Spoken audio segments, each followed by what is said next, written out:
প্রথম কথা হচ্ছে এসআইআর আটকাবার ক্ষমতা মমতা ব্যানার্জির নাই, অভিষেক ব্যানার্জির নাই। এই এসআইআর সংবিধানের 324 নম্বর ধারা অনুযায়ী হচ্ছে। মমতা ব্যানার্জি কি বলছে? যে আমাদের ভোট দাও, তোমাকে আমি বাঁচিয়ে দেব। ভোট ধরা কল, ঠিক যেমন সিএনআরসির সময় ভোট ধরা কল হয়েছিল 2021-এ, 2026-এর ভোট ধরা কলটা হচ্ছে এসআইআর।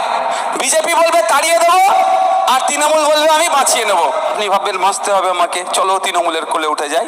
আমাদের ওয়েস্ট বেঙ্গলে এসআইআর হয়েছে, কত লক্ষ নাম বাদ পড়েছিল আপনারা জানেন? অনেকে জানেন, অনেকে জানেন না। যারা জানেন না তাদের জ্ঞাতার্থে বলছি, 28 লক্ষ নাম ওয়েস্ট বেঙ্গল থেকে বাদ পড়েছিল।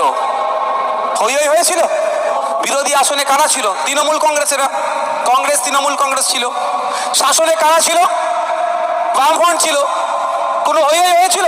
তাহলে এত এখন কেন? এটাই আপনাদের বুঝতে হবে।